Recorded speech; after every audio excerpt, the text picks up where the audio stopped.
yeah, well, The Intelligent Investor changed my life in terms of I literally had read every book in the Omaha Public Library by the time I was 11 on the subject of investing, and there were a lot of books, and there were technical books, Edwards and McGee. I mean, that was a classic in those days, and a whole bunch of them, Garfield Drew, but and I enjoyed reading them a lot. Some of them I read more than once, but I never developed a philosophy about it. I enjoyed it. I charted stocks. I did all that sort of thing. Graham's book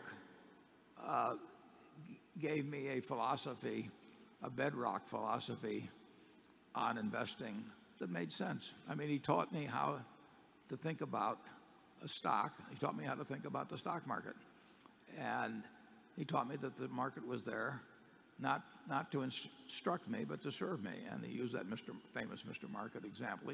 He taught me to think about stocks as pieces of businesses rather than ticker symbols or things that you could charter or something of the sort. And so it was that philosophy, and in some way further influenced by Phil Fisher's book. And Phil Fisher was just telling me the same thing that Charlie was telling me, which was that it's very important to get into a business that had fundamentally good economics and one that you could ride with for decades rather than one where you had to go from flower to flower every day. And that philosophy has carried me along. Now, I've learned different ways of applying it over the years, but it's the way I think about businesses now. I have not found any aspect of that bedrock philosophy that has flaws in it. You have to learn how to apply it in different ways.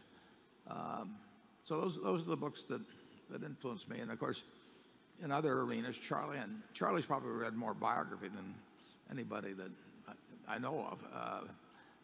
And I like to read a lot of it. We just got through reading the Joe Kennedy biography. You've read that, haven't you now, Charlie? Yeah.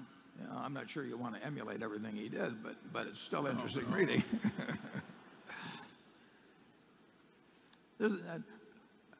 We read for the enjoyment of it. I mean, it's been enormously beneficial to us, but the reason we read is that it's fun, and it's still fun. And on top of it, we have gotten very substantial benefits from it. My life would have been different if Ben Graham hadn't gone to the trouble of writing a book, which he had no financial need to do at all. I would have had a very different life.